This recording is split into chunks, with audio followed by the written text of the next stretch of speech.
Bonjour, alors je m'appelle Yann Lambiel et je suis imitateur suisse.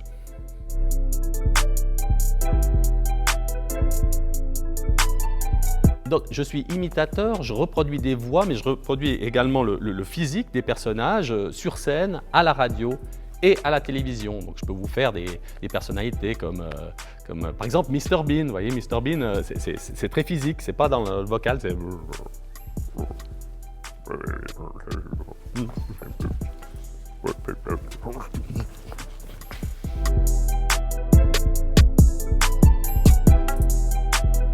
Trois raisons de croire en la Suisse, innovation, stabilité, compromis.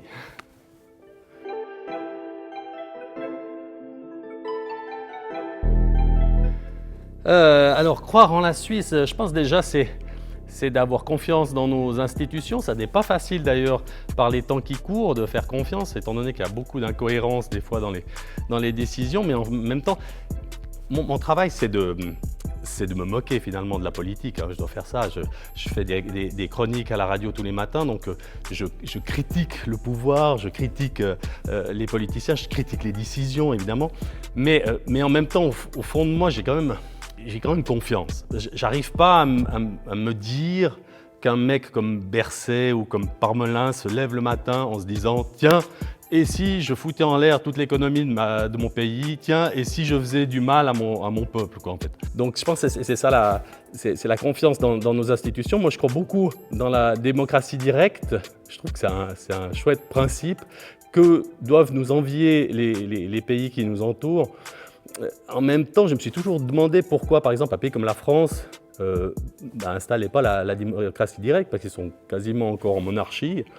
Mais je pense que les Français ne pourraient pas avoir la démocratie directe parce qu'il faut avoir la culture du compromis. Il faut accepter la défaite pour le compromis. Et je discutais avec un ami français un jour, c'est que pour nous les Suisses, un compromis c'est une avancée, alors que pour un Français, un compromis c'est un échec parce qu'il n'a pas réussi à imposer à l'autre sa vision. J'adore aussi notre pays parce qu'on a quand même trois langues principales différentes, trois façons de penser, trois cultures, trois références tellement différentes, et pourtant ce pays fonctionne.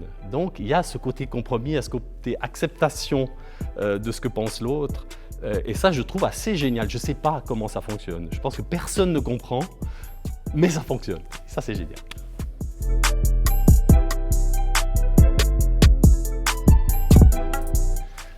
Alors mon rêve le plus fou, ce serait de faire un immense spectacle dans un stade avec une arrivée en hélicoptère, des danseurs, des musiciens, un bras qui descend sur le public, un truc grandiose avec des effets pyrotechniques.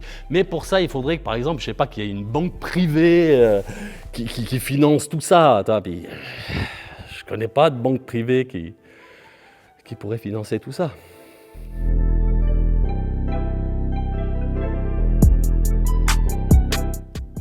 Salut, c'est Roger Federer. Je sens que en fait, les gens ont plus peur que je prenne ma retraite que d'attraper le Covid. Mais je pense que quand je serai à la retraite, je vais aider les jeunes tennisman qui débutent. D'ailleurs, j'ai appelé Stan, mais il a dit qu'il n'avait pas besoin de moi.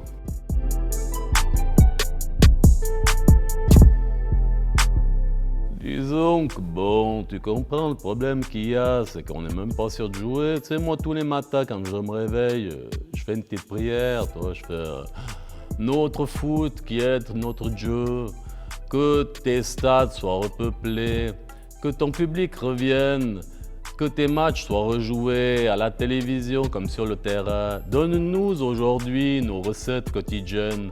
Pardonne-nous nos autogols, comme nous pardonnons aussi à ceux qui nous ont taclés, mais ne nous soumets pas au huis clos. Amen. Mais je ne sais pas si ça va suffire.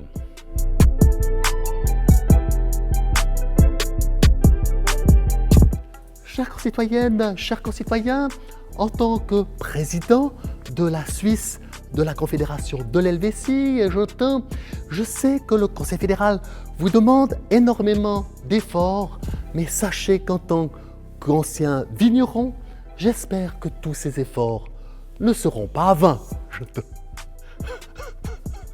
va.